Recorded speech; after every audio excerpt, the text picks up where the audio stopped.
Hi guys, sorry we're late, but this is Cindy. Oh, Michael. So we'll see here. Yeah. Yep, I think we're here. I think that works. So sorry guys, we are hopefully not going to have too many internet connection issues. It dropped off right when we switched over. So welcome to Part-Time Permies. I think I know everybody in the room who's piped in so far. Your mom's in the room.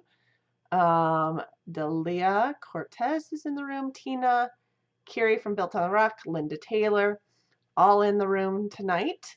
And of course, we have Bella with us tonight as well. She did not want to be set down at all. Tried to put her in the swing, didn't work. No. But you know, that happens. So, got a little late start here going, but we have a bunch of things that we put together. Cricket. And it's not a mirror, so it's not the way you normally see yourself either. So sorry, we have our screen up here. So I did start working on a project today. Well, actually I started yesterday a little bit, organizing the greenhouse slightly and trying to get a new thing added to it. So this is where I'm at right now anyway. Those kitty litter buckets we fill with water. Half of them are full. A few of them we need to fill. There's a big bin that we've added to the greenhouse in the back of the picture there behind those buckets. That will be filled with water as well. That's just to hold temperature, help trap some heat in there. And in the back corner is the big thing I was trying to get started, and that is a compost. So kind of a little inspired by Charles Dowding. I've been watching a little bit of his videos recently, and he has a hotbed on top of compost pile in the greenhouse. And in addition to providing some heat for the greenhouse, provides a warm place to start seeds. So passively heating things. Mm-hmm. So I'd like to get that started. It's not full yet. I have a few weeds in the bottom that I pulled from the beds in the greenhouse, and I put the old pepper plants in there and such. But I do want to go pull some of the run material from the silky coop area and put that in there as well. But we do have one thing that we started in the greenhouse already, and that's some spinach that are just starting to grow slowly. So that's where they're at right now. It's been chilly and then warm and then chilly and then warm. So they grow a lot slower in those conditions. I'll probably start some other seeds inside. Put radishes out. Could put radishes out. I have a few big pots like that. Could do some roots, cold weather roots, carrots, radishes. Could do those in the same pot. They'll probably start in the 30s and 40s.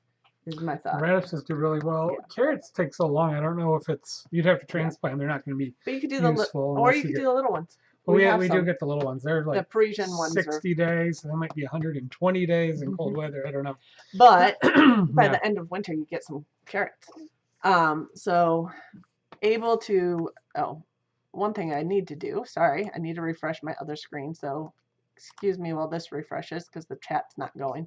Yeah, so we haven't seen anything. Yeah, everything shut down as soon as you hit go. Yeah, that was a little bit of annoying. But I do know the video's going. So. Oh, there we go. Yep. Yes, here we go. Fence Pickers in the room. Hello, hello. I got an upset baby. Had his twins, which he had talked to you about. Oh, congratulations. Yeah. Cindy knows about the emergency C-section. Yes. Although she was already at the hospital. And excuse me a moment. Sorry, guys. Gotta make your baby happy. Should have had this done first. Okay. Lost your baby Finch and Kale. Carrie, you must have burned them out too hot. Because I don't think you get too cold to lose those. Forgot to protect them and let the chickens in the garden. Well, that'll do it real quick. Yeah, yeah, the chickens would love those. That's great chicken food. Yeah, our chickens don't get into our greenhouse, so that's one advantage. And they are in their winter coops right now. They've already cleaned out our garden. And we don't have anything growing in the winter in our garden right now. We usually do hoops, or one hoop at least, to hold things over the winter, but it's been a little busy this fall. Yeah, we're kind of doing a fallow year the last half on it. Yeah. But the chickens spend a good amount of time in there, longer than usual. Cleaning up. Projections are for an extended cold winter. We never know, but that we may not break for spring until near the end of March. Yeah. And it still takes time. So we may get the chickens back in there before we get things turning. Depending on how early we start warming up. We sometimes do put them in the early spring, although we tend to try to keep a section of it guarded from them for starting early spring items. Susan might be new. I don't remember seeing her. Yeah. Or not Welcome. Recently. Yeah. And so we do have a little bit of things. What else I'll put in the, I'll sow seeds inside and put in the greenhouse, or what I'm planning on doing if I have some time. Some arugula, maybe some baby kale. We could do those little carrots and some radishes, and those are often, you could do them in the same pot, because you pull the radishes so much longer than it takes the carrots so long to germinate and grow. You pull the radishes out and they don't get in the way of the carrots, so they're good to go together. Yeah, some other winter hardy things, maybe some brassicas, get some started early, so we could transplant those, especially something like Brussels. We have a really hard time getting them to go to full maturity. Before they grow well around here, but I don't think they grow in our soil great. Well, we just haven't had the timing yet. So but they always take a long time. So the earlier you can get them going, you can always let them go longer. They'll just bear longer. So yeah, that's one that definitely is worth transplanting. Things like kale, they're so fast. It's just like there's no point to take the time and then slow it down and the energy of doing some of those greens to transplant. Drexel those. And again, I was saying, I was watching Charles Dowding a lot, and he does, like, he only directs those very few things. Like, he directs those carrots and radishes and potatoes, and like everything else he starts from seed. I heard a good, but it's not necessarily necessary for the greens. They grow so fast. Pea plants are good. They grow fast, but then yes, some of the peas come back year after year. Most peas don't. Yeah. Do you know how they get pollinated? I've seen bees in our pea flowers. I'm pretty sure they are insect pollinated.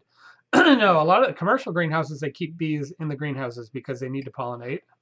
Yeah, I don't know, because I do know some people who grow. You can hand pollinate almost any, and some things it's really hard to get it correct. The biggest problem with hand pollinating is just time. But if you're doing a small amount in your personal greenhouse, you could definitely look at doing assisting pollination. Yeah, so I'm not sure if they need. But you can always look up the pollination. It's always easy to Google, and it's well known. You can also plant, and that was another thing I was considering. You can, again, Charles Dowding idea, start some pea plants for shoots instead of for peas, and just keep pulling, the pea shoots and using those in salads and such. Hi, Tina. He called to see where his pasta's at. Did you eat it all before Christmas? What other pictures you put up that he didn't know were his gifts? That was hilarious for those of you guys who don't know. Tina accidentally posted her husband's gift to the Part-Time Permies page. And then he saw it. Which was actually kind of hilarious. And she's the one who invited him to the page. So, yeah. Tomato ticklers. Okay. What are tomato ticklers? I guess it's to help pollinate them. Oh, yeah. I always forget that we're like 15, 20 seconds behind, so that would make more sense. Yeah. Yeah, I know there's different tools for different. Yeah. We have so many bugs and bees and flies, and we don't do any of here. And so many plants that we don't worry about it. Yeah, we have so many plants, but we're also just in an area that's got a lot of good bug activity. We think we're in a really good balance. We don't see a lot of swarming. A little bit of mosquitoes, a little bit of dragonflies and things, but generally people want to see some swarms. But those are we get some things, but bees. When we get a good number of bees, because we are in a not heavily managed area. We get a lot of bumblebees, and I think a lot of. It was not his gift; they were mine. Oh, okay, I see. It was a gift to yourself from Santa, right? Okay. I did some gifts to everybody from Santa this year, including myself. So my dad would always buy himself Christmas presents and then gift them to himself from Santa. Like every year, way well beyond the times where we ever believed in Santa. So, that's a whole nother thing. Most people don't know Saint Nicholas was an actual person and was a bishop in Roman Greece. So anyway, that's a fun. If you ever look up the story of Saint Nick, the original one, it's kind of interesting. That's a whole nother topic, though. I pollinated tomatoes before the tomato plant was in my house. Yeah. Okay, yeah. Carrie. Definitely helps. Some of that tomatoes pollinate pretty easily, and may kind of do it themselves, but it never hurts to give them a little push if you don't have a lot of wind or. We always had them outside. Yeah. Even in New York, when we were in our apartment, we had them on our balcony. So I don't know how many insects we got up on our balcony. We did. I definitely saw bugs. Okay. So we got we had some bug activity. Like pollinators, though. Okay. Yeah. Because we were up on the 9th floor of that building. We definitely had. I definitely saw stuff up there. Yeah. So we grew on a patio, basically. We were kind of at the height of the trees, so we were. Well, higher. 90, 100 feet, about 100 feet up. They were in a very hilly area, so yes. Yeah. The trees, yeah. But we did get some bug activity up there. Okay. Tomato plant in the house sounds fun. Yeah, right? We've had pepper plants. We have an avocado plant in the house right now. We do have an avocado in the house right now in a tiny pot, and it's tall as heck. You need to I need to transplant it. Anyway, should we start with the review of the year? So I went through all our old pictures that I kind of put together for live shows and kind of chose a bunch of pictures from one or two pictures from each month. You're doing that next week. No, the review of the year is this week. Oh. It's the end of the year. It's the last weekend of the year. Next week we got to talk about our goals for next year. Oh, okay. So we reviewed to this week. So I went through a bunch of the pictures, which is part of the reason why I was running very close to time to start. But we started off with our first winter in the greenhouse. And this was like in January, temperature spread in the greenhouse, 62 degrees on a sunny day. It tended to average 20 or so degrees above the ambient outdoor temperature in that greenhouse. And especially on a sunny day, we got 20 to 30 degrees. Yeah. So, and of course, you can see on that there was a bunch of snow in that picture. Snow for sure. We had in February, the first thing was All-Star Chefs. Well, first thing was the roads in January. Yes, but I didn't have a picture of it. So we had first week of January. Beef butchery at the roads in January. I did not find a picture of that. While I was frantically trying to get ready for that and teach that class, I think it was between day 1 and day 2 that night, I got the email from the chef on this event saying, "Hey, do you want to do this?" Yeah, do the chef club. I'm like, wow, everything comes at once. All-Star Chefs meal. Yeah, so 8 chefs are invited to do that. So I said, absolutely. I looked at the schedule, saw that it was clear, and said, absolutely, block that off. That's an awesome, awesome dinner. What is that dinner for those the people who have not been All-Star Chef is a chef tasting that's always sold out. Has a long waiting list, but 8 area chefs are invited, well, including their chef, and it's done at a local restaurant. Yeah, we each do a signature dish. We're usually given a protein. Sometimes we're given a theme, and aside from that, we're told go wild, do something really great. It actually isn't a benefit. It's one of the few things it's not a benefit. It's a celebration of the co-owner's birthday, and they've been doing it for 30 some years. Started out with people. First group, they said, well, why would we want to go to a dinner where a bunch of chefs cook whatever they want? We don't even know what they're cooking, and we're supposed to pay for it. Now you get first dibs if you attended last year, and you stay on the list as long as you keep going. And it's about $100 a person, plus you can get a wine pairing for more. So now it's a sellout, and it's a big deal on a cold. Snow was pouring in that day on a cold February Sunday evening, and it's the best meal in town. Yeah, and that was towards the beginning of February. Yeah, so I was invited. It's my second time doing that. Yep. As one of the don't know if I'll be on the list this year. I hope so. Yeah, it's always fun. I would definitely find room to fact, I'm already juggling schedules, knowing what weekend I think it's supposed to be. Because it's always near the chef's birthday. Yeah, so I will yep. try to keep it open.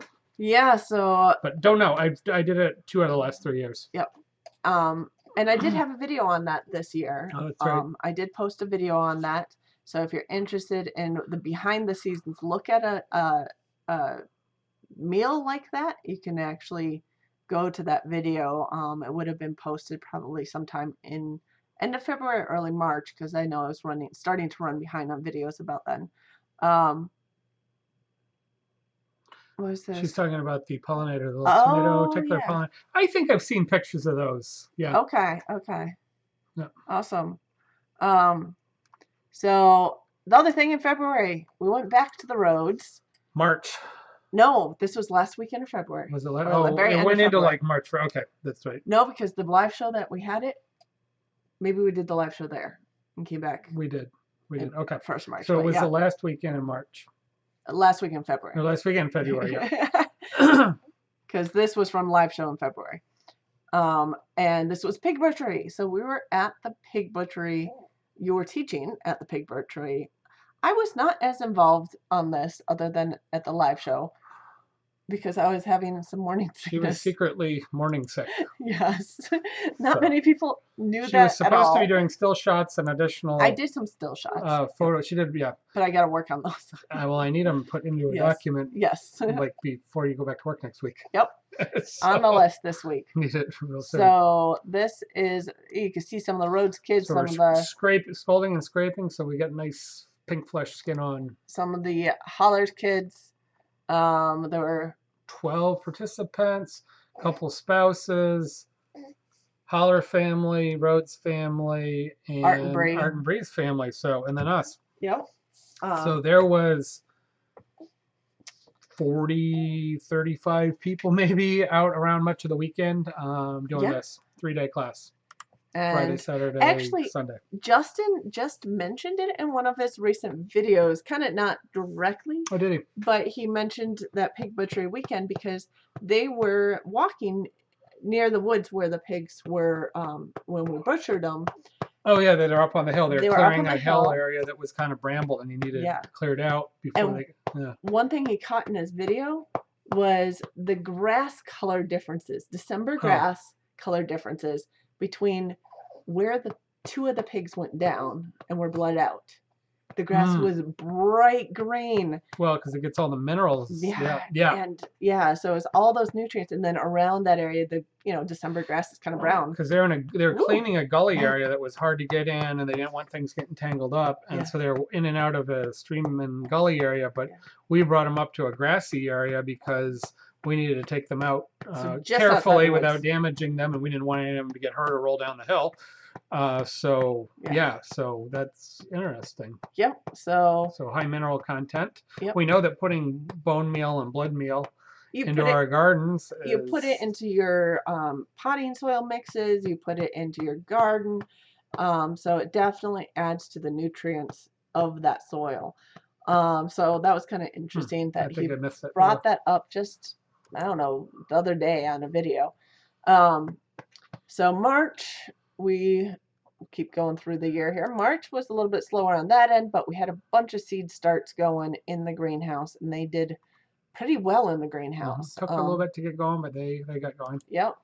And then April it was cold, and then it got was more super snow. wet after that. Yeah, so April we still had snow. People couldn't even get stuff in until very end of May. Nobody could get anything in the ground. And then the end of April we made our announcement to the YouTube world about Bella. So that was when I was at the end of the first trimester. May we went foraging with Nobby. So we have morels in May, of course, in Michigan. The best morel forage of the last 3 years that we've gone. We got so much extended rain, and it stayed cool and wet for a few weeks that we got some monster morel growth. So the rain was horrible for our gardens because it rained for 2 months straight, basically all of May and all of June, and didn't get hot until July. But it delayed some of our strawberries, but this is in June. We got a decent number of strawberries in June. So that was one crop that did pretty well. So, oh, and Tina's got making bone broth. When the bones are mushy, I give them to the chickens. Yeah, so you're only going to have the minerals left in there, primarily the calcium. Everything else comes out. Funny, I was just listening to a podcast before I came up here before this with an osteologist who he is an anthropologist and he is a bone specialist. So some of it's forensic, but a lot of it's also just circumstantial and knowing a lot about bones and how disease and time and body and activities affect bones. So yeah, he was talking about all the things you can do to decalcify them and all, or whatever. So a lot of that stuff is out, but you have all the calcium and you have some other trace minerals, which would definitely be good for the chickens. Yeah. Rustic Traditions Homestead. Hello, hello. Yeah, anytime you butcher, that you do on-farm butchering, if you're not doing something with the blood, which many times you're not, or even if you're doing a hog or something, you're using some blood for blood sausage, you only collect a portion of it. You don't need a lot. So yeah, anything that you can collect and you can either dry it out quickly, spread it out and dry it out, and move it or you can get it right into an unused bed or something you're not going to harvest from for a while. That blood material is super, super high quality. You only need small amounts. Or to mix it into a compost pile is another good thing. Let it compost, and then disperse it and then be able to get it in that nice compost onto your garden or in your starts. Yeah. And you can buy commercial bone meal and blood meal, but who knows what they did? It's all commercial stuff. You might as well. You can buy organic too. You might as well compost and reuse what you've got if you have a small project like that going on. Yeah, absolutely. Yeah. Use the blood and bones, definitely. Can you freeze blood? You can absolutely freeze blood. Can you use it to cook with blood? It's questionable. Fresh blood is always preferred because anytime you're cooking with it. Oh, here we go. We were just hoping you would. That's a question that you can answer. I'm sure you've heard that. Can you freeze blood? So if it starts to coagulate, you do a couple of. Okay. We got green. We have green. I'm hoping we didn't lose too much here. I'm just refreshing my screen, so hopefully, Type will be 30 minutes behind. 30 minutes. 30 seconds. 5 people. All right. Okay. We're back. Oh, goodness. Total loss of internet. Don't know why. Yes, so I had to actually restart the. Actually, I think it was OBS issue for the most part because it restarted all right. Full signal. No, my phone, the Wi-Fi was looking low, so I don't know. Anyways, we're back. Oh my goodness! So we lost you, and I forget what you were talking about. So we're talking about can you freeze blood? So yes. Typically, when you harvest fresh blood, you immediately stir it for a minute, 2, 3, slowly with a whisk or a spoon to get all the platelets to grab onto that, coagulate into a mound, and you throw those away. Blood that has coagulated and gotten chunky is generally not useful for cooking in any way. It's great for fertilizing the platelets and whatever, it doesn't matter, that's fine. But as far as for cooking, you want to remove those platelets and you'll now have most of the blood solution, which should be rapidly chilled. One, because it can take on contaminants and growth. It's a good growth medium and can go bad or make you sick. You can refrigerate that for a day or two or a couple of days. Ideal to use it as soon as possible. I really would use it same day, next day. But you can definitely chill it, get it on ice right away, bring it down so it doesn't go bad. As it sits, it may start to separate. So some of the product will move to the top. You'll get some clear liquid going to the bottom. That's okay. You can stir that back in. And so you can buy buckets of fresh blood or frozen blood. People thought you couldn't do that legally. You actually can through butcher supply places. However, and you can, I think, sometimes freeze it, but it can start to coagulate partially, even with the platelets out. It's not as good a quality. But if you freeze it outright without stabilizing it, and sometimes they add in heparin, I believe. Oh yeah, which thins the blood. It's a blood thinner. Yeah. So I think when you get commercial pork blood, like Chinese place or whatever, and it's been frozen or heavily chilled, it's been treated. And some people say it doesn't work as well. Other people say it works fine. So the best is harvest it yourself, know the quality, use it pretty much right away, stir the platelets out. So I would avoid it, but you might be able to get away with it. And for some reason, I just lost July's picture in that restart. Birds in 2020. Use up all the birds. Yeah, our males go to the freezer because otherwise you just keep feeding them forever. It's not helpful. Yeah. So, and our old females. And our older birds. So we do utilize them when they're not egg laying, or we have too many, or they're whatever. So next picture that'll be coming up is not blood. No, but it's not. we're not even there yet because somehow July just got deleted. July was Hootenanny, by the way, which Hootenanny next year I believe is on the 18th of July. If anyone wants to go, it's the Michigan meetup hosted by the Pratt Family Homestead. Yeah, definitely come. Yeah. Campground fills up early, so make your reservations now or as soon as they're ready. And call the campground Monday through Friday. I don't know, it's like $20 or $25 a night, something like that. There's a section for Pratts. Yeah. And they do travel trailers. There is plenty of room for travel trailers or tent camping. Yes, but setting up the campsite, go through the Pratt Family Homestead. Okay. They're doing it through them this year. So go through them. So they're already taking reservations. They have a block. The campsite requested that they deal with it so that they can figure out how many are coming and figure out the discount. Yeah, because it's getting bigger and bigger, and so now it's. And they do get a discount for us if there's enough people. Try and get a whole section. So yeah, you can come with a cabin. You can come for the day. Yep. There hasn't been a charge previously. I don't know. There's not going to be a charge. So you come for the day. The Pratts pay for the charge for the day. They do, but there is no charge to you. The potluck is encouraged but totally open. If you're traveling or not available to provide anything to the potluck, there's always plenty of food. Don't worry about it. And you could camp the night before or the night after or both. Yeah, so a lot of people, we have people that are coming on Friday. A lot of people come Friday. Most people come Friday. Lots of trailers. We tent camp.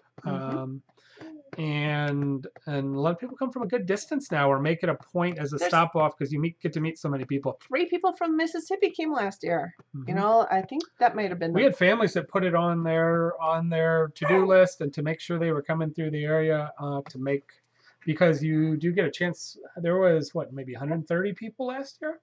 Yeah, I don't know exactly, but yeah. So there's lots of opportunity to meet local and other people, so that's totally worth it. Aldermans were there last year. Too far to walk there. Mac Family Homestead was there last year. That's right, Mac Family. They were really interesting. Both Mississippi, I want to say. Aldermans came actually both years. Yep. So they've enjoyed it. Yeah. Or 2 of 3 years. Is it 3 years? Was that the 3rd year? Third year, but they came. Year 2 and 3. Yeah, exactly. Year 2. A lot of Michigan people came year 1. But yeah, we got a lot of people from all over. Yeah. So I would say it was about 130. There's lots of kids, very family friendly. In fact, the whole thing's driven around family friendly. Yeah, absolutely. There is no alcohol there. It's at a Methodist campground, so it's dry. So it's a good, clean, fun environment. Lots to do. It's a big campground, so there are other people there other than us. Probably taking 20% of the campground or less. Yeah. Yep. And I would say about half of everybody probably stayed. Welcome to the channel, Austin. Spent the night, at least one night, if not both. Yep. Yeah. So sorry, I'm juggling baby and trying to do the picture. So September, big thing was we finally got the berries. Not blood. Not blood. The berries, all the wild berries. So this is a jam that you made. I'm just used some of the last jam today, cherry jam in the fridge. I got to go down. You made cherry jam, but you also made 2 years ago, and then I made some this year. I'm trying to just finish up the oldest stuff that could be 2 to 3 years old. Yeah. But you also made some mixed berry jam. I want to get into this mixed berry, yeah. Yeah. So what did you put in the mixed berry jam? Wild strawberries and our cultivated strawberries, wild blackberries, and dewberries. I'm going to go back a second. Our cultivated strawberries are actually transplanted wild strawberries. So they are wild strawberries. Yep. And then we had some autumn olives. Autumn olives, dewberries, raspberries. So everything was frozen down. We gathered it all up when I finally got some time. And put it together. Made quite a bit, and it came out really nice. I did mill some of the seeds out, which is really good for the autumn olives because they have a pretty good sized pit. Hi, getting started. So we definitely want to get that out. It's bigger than your average strawberry, raspberry seed. Yeah. Hi, farming our backyard. We got a bunch of people joining in. Pudding has been pretty much off the couch. She's curled We up. have a big Costco stuffed bear on the couch, so she's curled up on the bed behind me right now. I don't know if you can see her. Yeah, we're trying to get the couch back. It's our best couch. Yeah.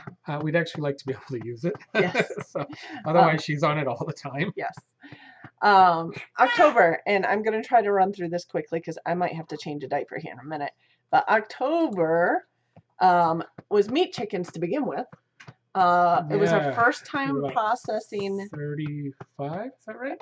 We had some older chicken and a couple cockerels, and then 23, 24 meat chickens. Yeah. And I feel like I missed a month in here. Yeah, I think you did. Yeah, August is gone too. August I was making the meat tractor for the meat chickens that arrived in September and we processed in October. So, and I was in my third trimester making that meat tractor.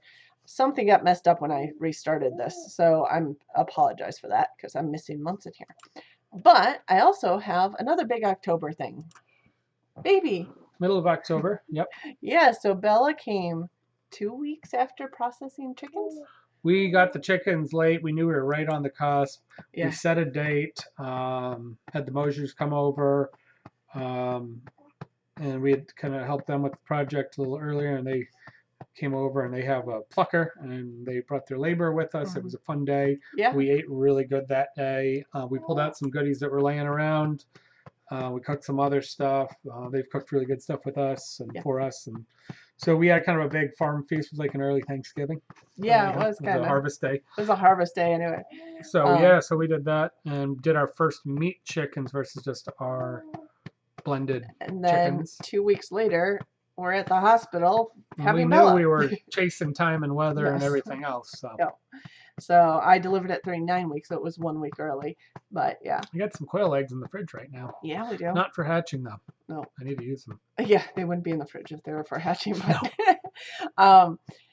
November was a lot of meeting family. This is my nephew Taylor holding Bella for the first time, and one of the few times you'll actually get a real smile from him on camera because he likes to make faces and stick out his tongue when people try to take pictures. But he was so excited to hold Bella that we caught a real smile. So his sister got to hold Bella. It was actually Holly's birthday that we were celebrating when we went over there.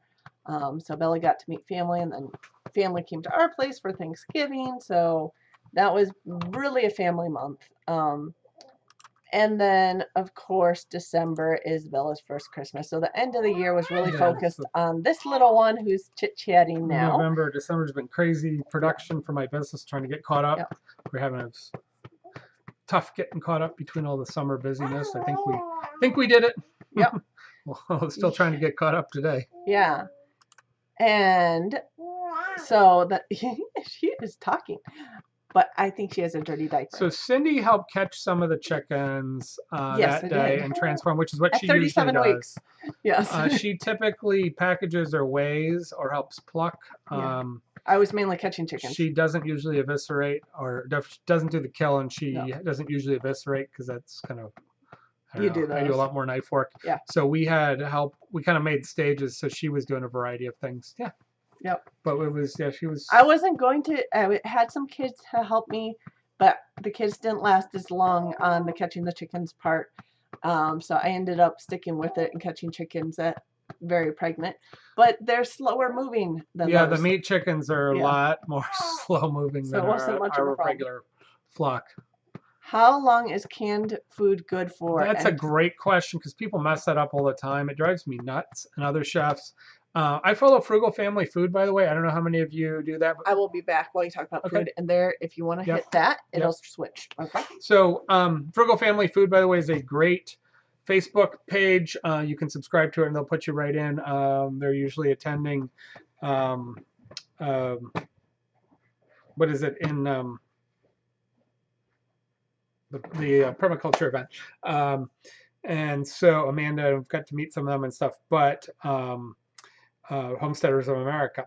So Frugal Family Food discusses all kinds of ways to use food frugally, purchase, use, make, can, preserve, etc. And canning, you'll find most commercial things are dated 3 years out. So note that many things say best by, they're quality dated. So that's when the manufacturer says that's the first time that there's a chance of them losing ideal quality to be sold. And that tells the person putting on the shelf how to rotate them, when it should be sold by, it's another way, sold by, or when there's a possibility that it could start losing maximum quality, like chips that start to go a little rancid or a little bit, get a little soft, things like that. None of those legally say you can't eat them or that it's unsafe for you. It's actually more for the manufacturer, the seller, and for you to know that it's peak. Some things do say expired, expiration date, and that means they should be used by, and that's for institutional use, schools, government, etc., that's the safe quality and that they would require in a commercial format to throw them away. However, and it is fine to throw them away at that point. However, aside from milk and things where the expiration date might be a lot closer to it souring and being bad, there is no legal requirement outside of these certain institutions to get rid of things that say expired. It's just a guideline. Canning requires that no more than 1 in a million cans is adulterated in the process of canning. But whatever process that it would be canned in properly, it's usually far less. It also means that when you do a canned food, they could be good for years. What may happen is you could have slow enzymes breaking things down. You could have color changes. They could get a little mushy. The can could start to rust. By the way, if you ever find rusting on the inside or the outside of a can, throw it away. It's probably got all kinds of problems. If you ever see a can that's heavily dented, especially if it's dented and creased, or you see that it's bulging at all, that means there's been bacterial contamination. It's failed its canning process. It should be thrown away. Don't ever, if canned food's too inexpensive to ever risk taking any of those situations, heavy rust, heavy denting, or definitely if they're expanded, because the smell and things may not change even if it's got nasty stuff in it. But that means you can still use cans that are past the 3-year date or whatever the expiration or best by, and frequently they're perfectly fine. So I would be fine using those, or at least considering them. There are stores that sell expired stuff. That's becoming more popular, and that's why. So yeah. Yes, we're from Michigan. We are from Southwest Michigan, outside of Kalamazoo area, a little west of Kalamazoo. So yeah. Are you from Michigan, Austin, or if where? 5-year-old bread and butter pickles that I canned. Yeah. So commercial canning is where I'd say the 3-year plus or whatever the date, you could be a little liberal on it. If it's way, way, way past, I maybe wouldn't do that. Home canning, I would be a little more careful because we don't have quite the same testing and processing and procedures as commercial canning. And so typically, I believe canned items that are hot water bath canned, they suggest 2 years. Jams, jellies, things that are high salt, high acid, high sugar are just fine. Other things, you may not want to go much beyond 2 or 3 years. They could be fine, like green beans and tomatoes. They may be just fine. And going longer probably is okay. But you want to be more leery because those lids are a little bit different. Your processes and your control points may not be as good. So yeah, home canning, I would be more leery. People giving you things that are home canned, especially that are not high acid, high sugar, high salt, or don't have the stable green beans and tomatoes, especially garden vegetables that aren't pickled but are just canned. Be very, very leery of those. Some people don't do them right. They could be really nasty. People have ended up in the hospital with botulism and other terrible things. So that may be one area to be. You need to really know the process and trust the person that's giving you green beans and stuff. Grand Rapids, yeah. So you're just where Grand Rapids is 45 minutes north, an hour north of us, just a little bit. But in our region, yeah. We're gonna go. This is the picture Cindy had loaded in our list of things. Happy to continue to talk about canning, but yeah, that's really good food safety stuff. And I'll tell you, we had a question. Chef I work with used to go nuts because servers would throw away orange juice. They'd throw away milk. Milk is a little more questionable. throw away all these things. It's expired, and we were trying to train them to bring them back to the kitchen. It wasn't yours to give out. It wasn't yours to take back or throw away. Give it to a senior management, which would have been myself, our our executive chef, and he put a whole thing posted. People get all upset about it. That says, look, all these categories may not be bad. So it's like it's not about being cheap. It's not about getting it. Let's let the professionals decide. And so orange juice that's expired can last a really long time. Orange juice will taste funny. I mean, it can taste a little off, and that's when you throw it out. Almost all those things, when they do go past expiration and get a little bit off, will not harm you, except for canned goods. They may taste bad. Even milk, when it is sour, well, it smells terrible. You may want to feel like you're going to get sick from this, the smell and the curdling. But however, those things are not going to likely hurt you. So yeah.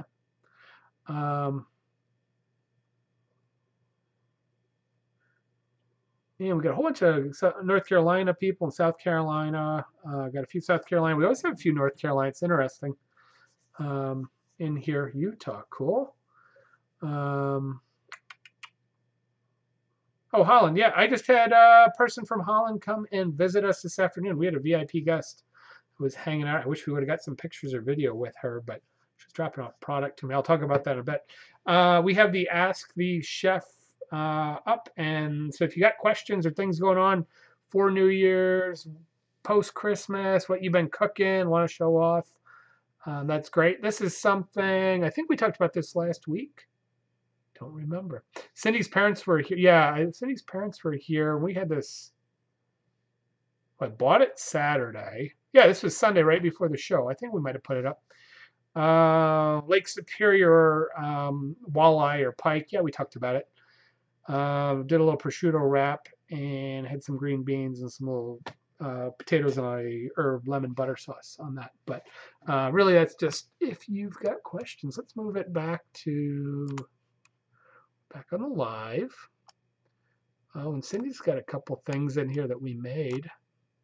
What did I make this week? I made bread twice this week. Been working the sourdoughs. And this was the other thing I made. Christmas. Hadn't made many cookies. So I made snickerdoodles. We talked about snickerdoodles. We talked about cookies and things last Sunday. And so part of Christmas, I hadn't made any fresh cookies. It was a quiet day, just us. And so I made a double batch of snickerdoodle cookies, which were really good. And I actually ate the last one with dinner tonight. We had my cousins were through. Oh, we cooked a bunch with my cousins. I don't know if we have pictures of that. And their parents came through the day before, and they enjoyed some snickerdoodles. So yeah. Clabbered goat's milk or curdled goat's milk. Yeah, that's great. So that's the beginning to making ricotta. If you strained it, could be ricotta or soured. And that's a good way to thicken it if you're going to feed it back to animals, because it doesn't soak in as much if you can, or you could pull the whey off and serve the curds or the soured portion. So yeah, clobbering milk is great for all of the above.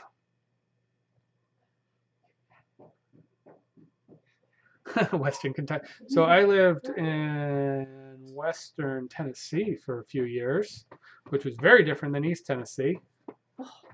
Pan fried or broiled fish. That was pan. So what we did was pike or oh yeah, you weren't here last week, I think.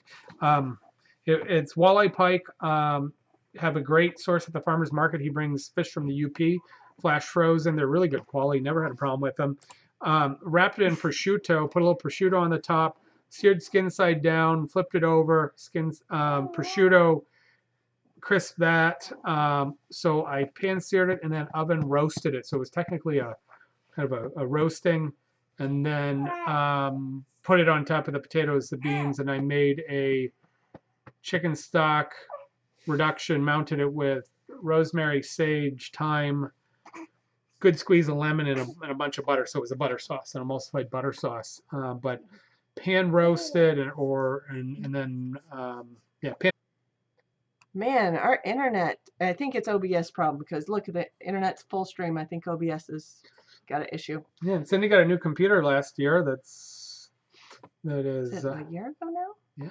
You got it for Christmas, or do you get it for? Yeah, I think you bought. It was for Christmas, but I thought it was the year before. Maybe it's the year before. I think it's 2 years now. Okay. Well, it was. Yeah. It's got plenty of oomph on it for this. Yeah, I think it's a program issue I got to look into, because that was the second time I had to restart the program, and we had full internet speed. So yeah, there we go. We're back. Unless I don't know, it could be an internet thing. But yeah, we're happy to. The chat is stopped too, so who knows? Refresh that screen. Happy to take your questions as soon as we refresh and we can actually read what's going on. Okay. MI Gardner Seeds came in. That's good. Yeah. Yay. You're not even in Michigan. You got MI Gardner Seeds. Yep. Okay. So we have. Did you get what is your favorite New Year's Day meal? No, I didn't. That was on there before at first. Yeah. Yeah, we went to the pan fry, and then I don't know if I have a New Year's Day. That was never a huge holiday nor a huge specific food driven. I think we talked about last year. So my mom sometimes does pork or pork chops since we lived in Atlanta, because it's a big thing to have pork in the South on New Year's. Also in Asia and other things, tends to be a good way to start the year. My dad's side of the family, the adults used to have a big seafood fry, so deep fried seafood of all different sorts, homemade onion rings, and cocktails of choice. So that was a big thing for sort of my dad and his parents' generation. But we didn't go to that a lot. Kids weren't allowed at that. I did go in college and after college a few times. And other than that, yeah, it's kind of a slow day. Usually we hope that University of Michigan is playing in a decent bowl game and winning, although they tend not to win their bowl games many years. They have, I think, a 40% win rate on bowl games. Unless they're absolutely started off slow and finally pulled together, and then they win the bowl game. There's still only a 40% on bowl games, but so they're playing 1 o'clock on New Year's. We don't have cable here for the last couple of years, so I think we may be going over to the local sports bar. And since I have the day off and I have time available, my dad's going to be here, our parents are here, I have a feeling we will be heading over there to watch football at 1 o'clock. But yeah, I've done all kinds of things, but it's not really a big holiday or a consistent specific food day. We usually have something good. Tina says pork on her New Year's for good luck. I always like pork, so I don't have any plans yet. No. I have been talking to my mom, sent some mincemeat this week. Oh. Last week we were talking about mincemeat and the dehydrated fruit variety. Getting started home, they had our car stolen. Oh, really? Oh, no. Today or this week or New Year's? Recently, or that's not good. No. Curie, down there, every restaurant sells black-eyed peas. I like black-eyed peas. I have found, because they're soft and creamy and they cook fast, I have found that black-eyed peas is one of my favorite legumes. Your mom says your dad must watch the game. Yeah, I figured. Well, we've already talked about it. I think we're pretty well planned to go watch the game. Yeah. And set that time aside. Farming our backyard. They always had pork growing up. That's from Nathan. Valerie D. Mike, how do you make biscuits? That's Never a good paid attention question. to mom. Yeah. Never paid attention to mom. When she made them. Yeah. So biscuits in some ways are very easy. In some ways there's a lot of varieties, and a lot of ways they're not easy. It's all about the method.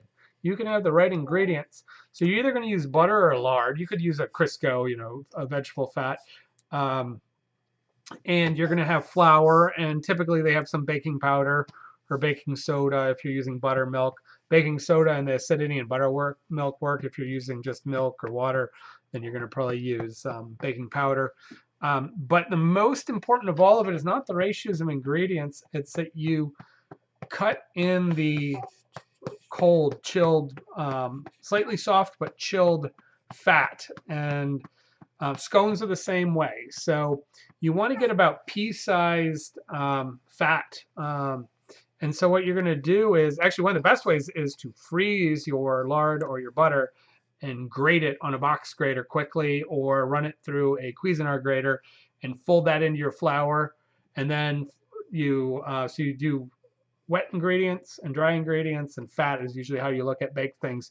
So in this case, you can take your salt, soda, or powder, and flour. And you can then add in your frozen fat that's been shredded, and you quickly stir it together, and then you add in your wet ingredients, which could have your milk or water or eggs or whatever may be in there. And you bring it together just enough that it's a shaggy mass. If you are going to take softened butter, backing up, you're taking softened butter or lard, you're going to cut it in with like a dough wire cutter or back of a fork, or cut them into small pieces, but you want to only break that fat into your dry flour enough that's like pea-sized. You're going to stir in the liquid just enough to bring it together. Even having some loose flour still there is okay. What are you doing, Helix? Jealous cat. And then you're going to put it onto a counter or board, and you're going to hand work it just enough that it comes together, and you can press it down. And what the goal is that flour, the gluten and the structure in flour makes it sticky. You're trying to prevent it from becoming sticky and developing that dough structure. So whenever you add fat, it's called we call it shortening sometimes, because you're shortening the dough or preventing it from getting sticky. So everything that you're doing about it is minimal mixing, and using that fat so that it will shorten or prevent the toughening of the dough. At that point, you're going to cut out your shapes. Even if they're a little shaggy and there's a little loose flour, they're falling apart a little bit, they should be okay. You can gather the dough up one more time, press it together, and cut out biscuits again. And then usually you're done with it. Don't do it a third time, they'll get tough. You can always cut them in squares and you only have to do it once. Brush them with a little buttermilk or egg topping if you want them shiny. Otherwise, leave them alone and bake them off. But the whole deal is to minimally work your fat, not get it too small, and then minimally work your dough so that you get those flaky, tender, soft biscuits. So it's all in the technique. Okay. Hopefully that answers the question. Yeah. I was just looking at the questions, and I'm going to answer this question. Pastry cutter is a big advantage to a fork, and using the frozen fat in the Cuisinart, sort of the updated version, that's sort of like the no fail, and a lot of people promoted that. It works really well. And I'm going to answer this question. I think it was actually a conversation between others. But since, Austin, you're new here, and there was a few other people new. He's in the Holland area, by the way. Oh, yeah? Oh, cool. How long have we been homesteading and doing this? We moved to our property about 5 years ago. Started our YouTube channel 3 years ago. 3.5, something like that. It was in January, so. Yeah, square biscuits work great. Yep. Less work, less waste. But just as a FYI, Mike is a chef. I work in the healthcare, so I'm a genetic counselor, so I don't have anything on this channel. But we do a lot of our own growing, vegetables, gardening, chickens, permaculture. There's a reason why we're called Part-Time Permies, though, because we both have day jobs. So this is all in our spare time, including why we've been mainly doing live shows recently. So we just document our projects, what's working, what's not, and kind of giving you letting you come with us, have some how-to. Small eggs. We have 3,000 square feet of gardens, plus we have some perennial. We're slowly building food forest. We have 5 acres. We have about 30 chickens. About 3 acres are wooded, so we do foraging through that section. Yeah. And then because I cook professionally, we're always doing things related to cooking. We do some foraging. I do a lot with local food. I sell at the farmers market weekly, all year round. So I get to interact with a lot of farmers and artisans, which is something we like. Is all the hanging out with food and really cool forage and really cool artisan. Actually, we were scrambling a little bit tonight. We had a kind of a famous person in their field, the miller for the Holland Windmill, who's a certified master miller or such, both in the U.S. and in the Netherlands, stopped by our house. Yeah. We have a collaboration we've been working on, and I got a whole bunch of ancient heirloom grains that she milled on her solar mill.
That would be right.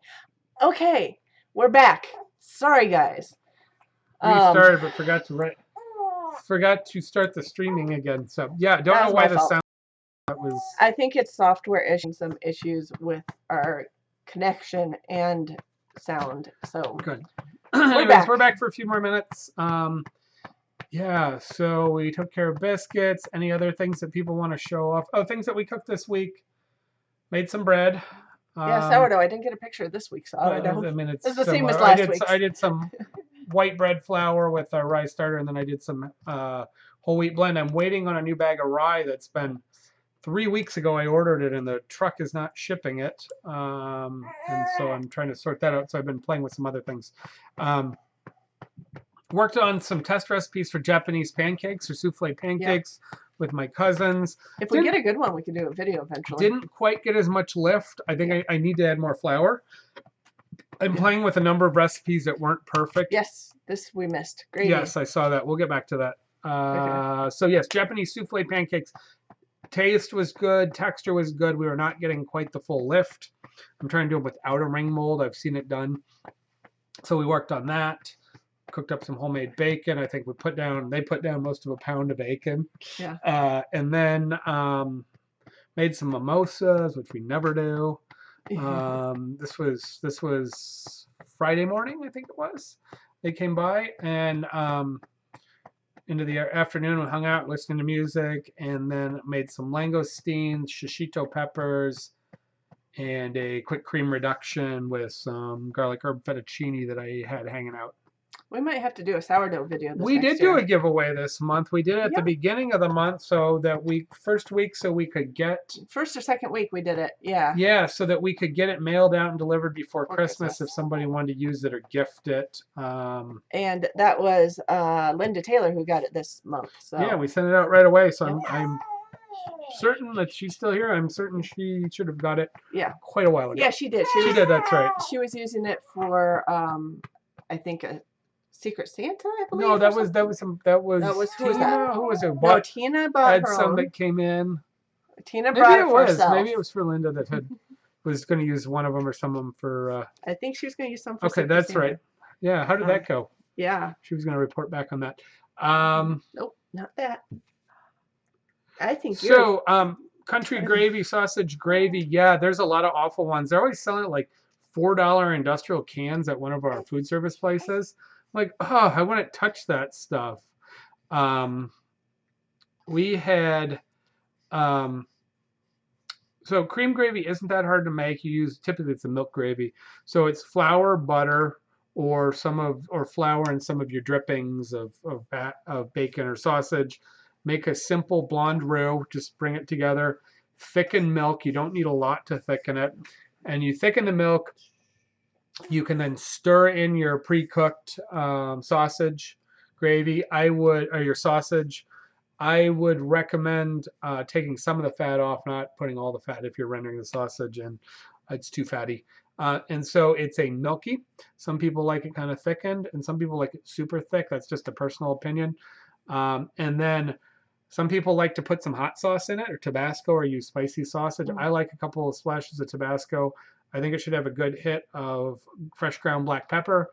Fresh grinding it makes a big difference over using pre-ground. And that is your classic sausage gravy.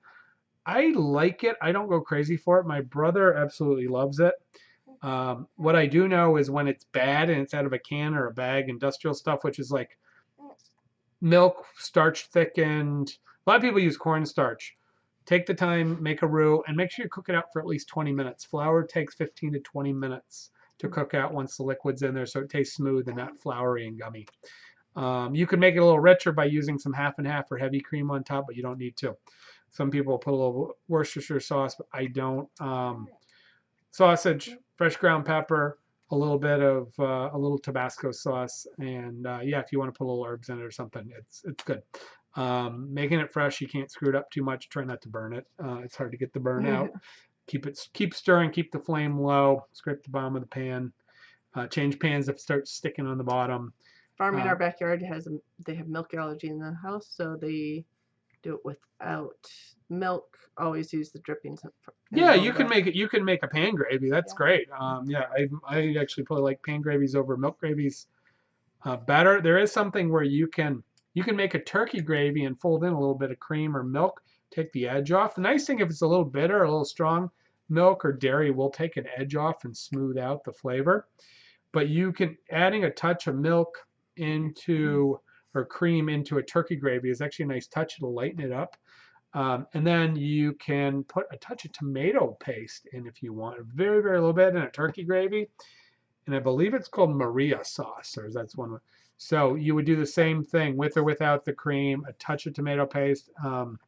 Cook that out. Cook your stock, turkey stock, poultry stock out. If you want to put a dash of kitchen bouquet or Worcestershire in, you can, but not too much.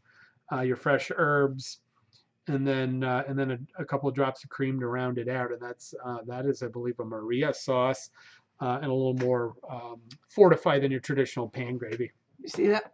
Linda says she hasn't used it yet, but we'll post great. a picture on Facebook. You got the 2020 celebration. There's a New Year's Eve meal for you. Yeah, my first batch of about 50 to 60 of them is gone. We made a second batch. It's a limited edition, but we went back and made a second batch. I think I got another 58 of them. Sold a few of those already, but we do have those on the shelf for the moment. But that is pumpkin and Russell Hanout, Redditori, black Redditori, and traditional plain Redditori blended, and we're calling it Celebrate 2020. So it's a holiday New Year chef collection that we're just going to run for a little while. Yep. So yeah, I happen to have some of those around. I know we sent those out sent one of those out as part of it. So rustic tradition says I'll have to try adding tomato paste. Yeah, and tomato paste in any of your pan gravies or any of your gravies is a great way to fortify the it sweetens, and ideally if you can cook it out in some of the fat, you can start to brown. It's called pinçage. So if you are roasting any vegetables or browning any vegetables, you coat the vegetables in it and you use some of the oil and you cook it out without letting it stick and burn, because it will burn, but letting it toast and brown a little bit. That's called classically in French pinçage. It's the beginning of making your demi-glaces and some of your pan sauces. And so you add acidity, you add sweetness, and it's a really nice way to round out any pan gravy. And then by adding that touch into so you're making a turkey poultry pan gravy.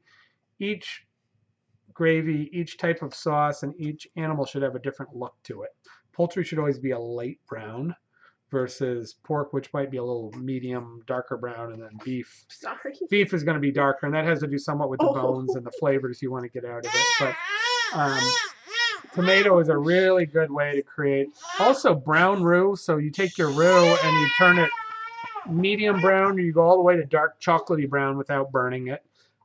That roux won't thicken quite as much when it's super browned and crumbly, but it's melding and balancing flavors. So again, if you don't have a great stock, it's a little lacking or a little bitter or a little whatever, that dark brown roux not only thickens, has a wonderful balance point to building a sauce. So your traditional sauce, you take stock, roasted vegetables, pinçage, tomato paste, fresh herbs, peppercorn, bay leaf, etc., and maybe a little wine or not. And then you use that brown roux, and that's your what we call espagnole. You reduce it down by half. You add more stock over the top. You reduce it down one more time, and that's classical demi-glace. And nobody makes it that way anymore with the roux. They all do the straight reduction technique. But it tastes a little different. It's really silky on the mouth, and in many ways is just phenomenal. It takes a little less stock than the straight reduction, so it's a little cheaper. It's just cooks don't know how to take the time, and they don't know how to do the balance points on that as well these days. That was the traditional way till say maybe the 80s, 90s, when we changed a lot of our reduction. And now people just buy it or use base. They don't make much bone reduction in restaurants, but I was trying to do all that. I really think that's what separates fine dining, and I believe that you can't afford to do it or have the skill to do it in a lot of restaurants, but I believe fine dining restaurants that don't make their own stock sauces, soups, and reductions, and ideally demi if they're doing a brown sauce, are cheating you if they're charging you fine dining prices. Yeah. So. Yeah, this is definitely a live show with a baby in the show. Yeah. So Someone earlier said bedtime for the baby and then do live show. She does not. Yeah, she's not sleeping yet. She's not. She has a pattern right now of going to bed around 11 o'clock midnight when she finally settles down. She'll go to sleep at like 9, sometimes 8 or 9, but not very long. Did we have another? Was there another question there? It's the biscuits, the gravy. I don't think so. Maybe no. I've seen it something popped in there. Yeah, so all of that just takes practice. It's a lot of simmering time, watching your reduction. You can always add more water or stock to it. How it clarifies. There's a lot of work in sauce work, but it's also not so hard. So look up classic Espanol, S-P. Oh, Tina said that. E-N-G-O-L-E. Oh, not like the Espanol. O-L-E is the end, yeah. Oh, yeah, it translates to Spanish, but that doesn't Spanish sauce, but that doesn't actually mean much. Or demi-glace, or making demi-glace from stock. If you have bones around, or you're doing whole animal, that's the way you most utilize your bones, and you get the flavor and the nutrition. And it's really worth taking that time if you got a little bit of time and stock, especially when it's cool and you're not steaming up the kitchen, or you're trying to heat up the kitchen. Doing some of that stuff is really, really great stuff. I may have been distracted, but Tina says she was taking notes on the live, found the notes from when Mike... Taking notes? Yeah, right? When Mike showed the book. I'm not sure which book you guys were talking about. I might have spaced out at this point. It was sold out for a while. Which book? Which book? What was the topic on? Yeah, we talked about a lot of the books through the year, but... Carrie says she asked what you would do with yellow soup. That's exactly peas. What it was. Yeah. Okay, besides soup. Were you the one who asked about yellow split peas recently? Somebody was asking about split peas. So note, there are different types of split peas. If you're talking the small orange ones, which are a form of yellow split pea, but when they're dry, they look orange. That is a soup pea. It will dissolve into she said besides soup, what do you do? Yeah, that'll dissolve into a puree. It's in India, they're all called dal, but there's many different forms of dal, and how you use it. Those are soup peas. They break apart completely, so they're pretty much going to be a soup. They could be a thinner soup. They could be a thicker soup. You might be able to make them a little bit of like a dippy type thing. A lot of times you pour it over the top of things as a gravy, so you pour it over the top of rice. But I personally can't think of anything. Oh, yes. Well, watermelon cake. So I personally can't think of anything to do with yellow split peas aside from making thin or thick soups, but it's a staple in much of India. It is. In fact, I was listening to something on curry on dal. Dal is another term for like dinner. It's so pervasive. People just... They're yellow. They're commercial. Yeah, so if they're just a bigger yellow pea that looks like the green one, those will not completely disintegrate. That aren't orangey. You can use them. They do break down pretty fast, so you can definitely make them with the soup and do it vegetarian or vegan. You can do it with pork. You can do nice hit of lemon juice. Finish with lemon juice, and that lemon juice brings out amazing flavors in a lentil soup. So you'll find all kinds of recipes. She says other than soup. Yeah. You can cook them quick, but you got to cook them really quick so that they're just starting to yield to touch to your chew, and then get them cooled down. Like spread them on a sheet pan and strain the water off. Stir them on a sheet pan and let them cool down. You can do salads like with a vinaigrette.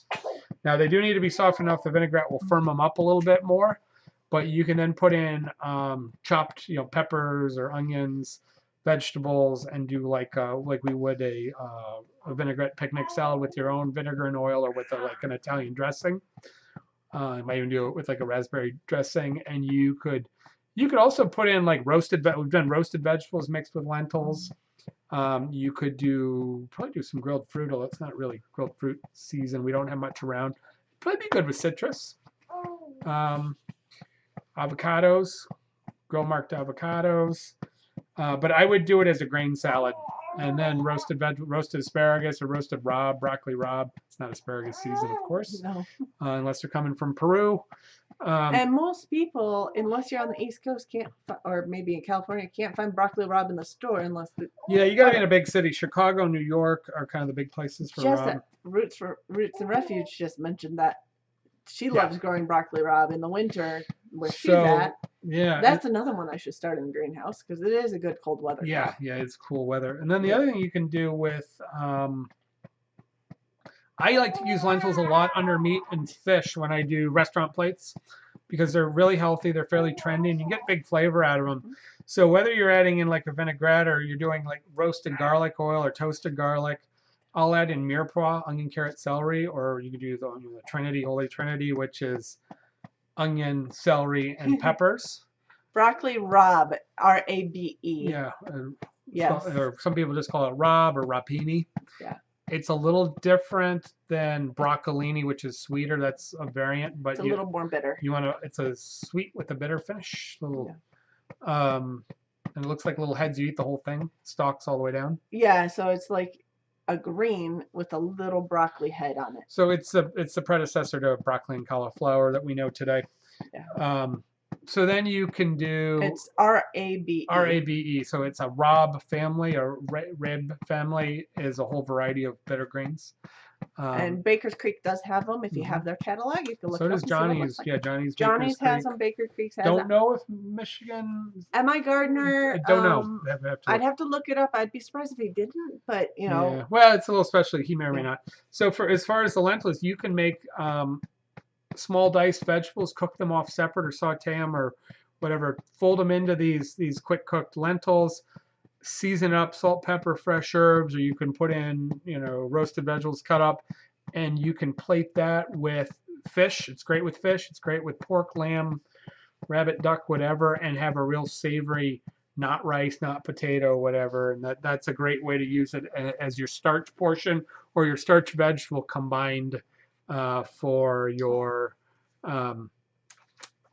for an entree. So yeah, side salad or hearty non-greens salad, entree, soup or porridge or stew. And you can fill it in like burritos and tortillas and things like that. We got seed catalogs this week. Baker Creek came in about 3 weeks ago. Seed Savers came in about 2 weeks ago. We have Burpee. Burpee got our list from something. Burpee and Johnny are both in. Johnny's over there Johnny's too. Sitting there. I don't know. No, it's over there. Right. It's over there under stuff. So we like Johnny a lot. They're a little expensive, but everything's good from them.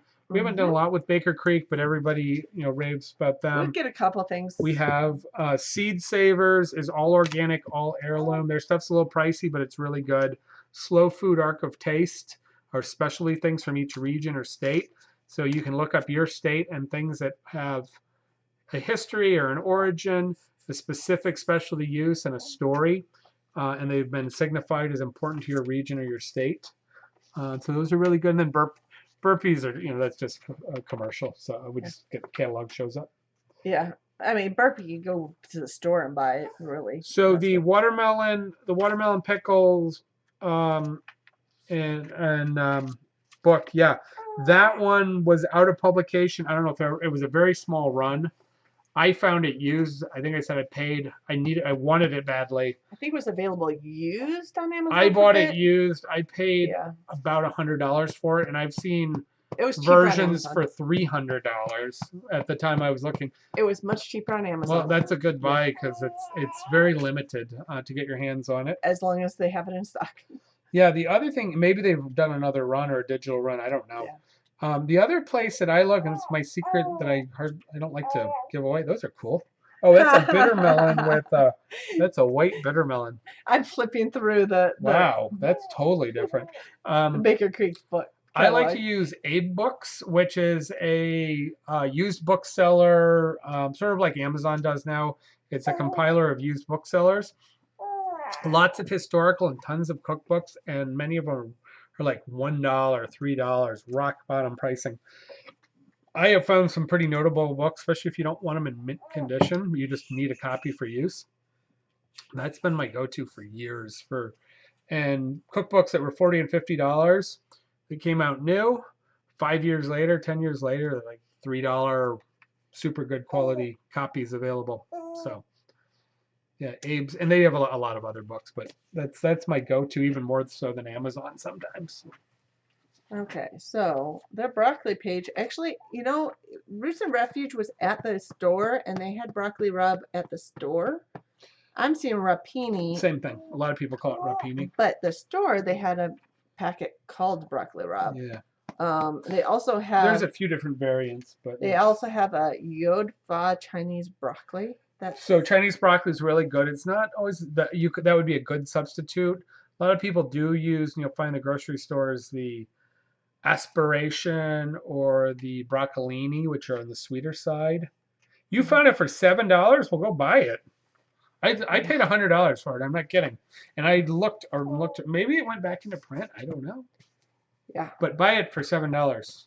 Absolutely. It's a crazy book, and again, it's all stuff from Michigan, incidentally, but they're also historic recipes. They pull them out of mostly community cookbooks, historical documents, and lots of church cookbooks and synagogue cookbooks where a lot of those things are preserved.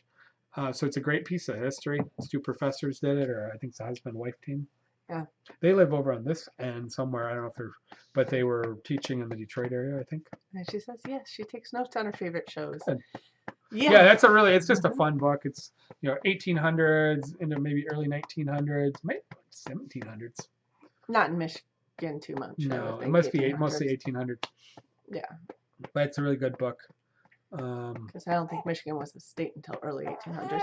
I think I flipped through every page of that book, made a couple of things.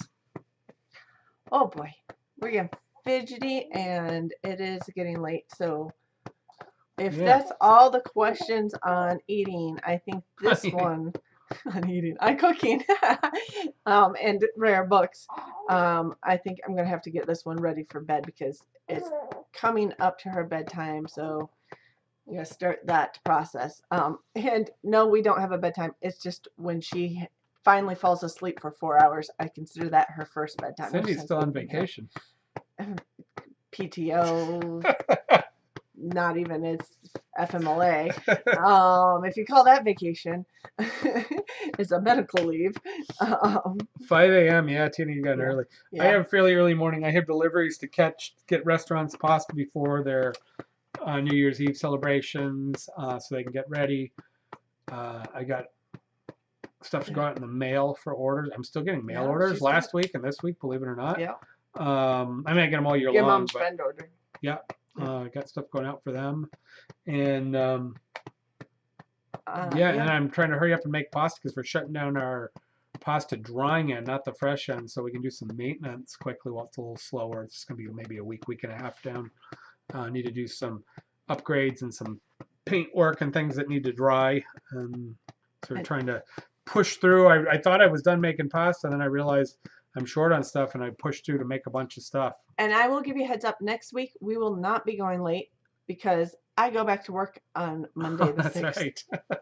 So I'm going to have to try to get this one to go to sleep a little earlier than what she wants to. Yeah, it's D-Day. Cindy goes back to work. Yeah. So yeah, Happy New Year for everybody, and then it'll be back to work. And it's definitely fun chatting, and I'm glad we're able to just kind of hang out as long as we want. But I think we probably should be headed to bed and put this one who might be falling asleep on my shoulder soon to bed.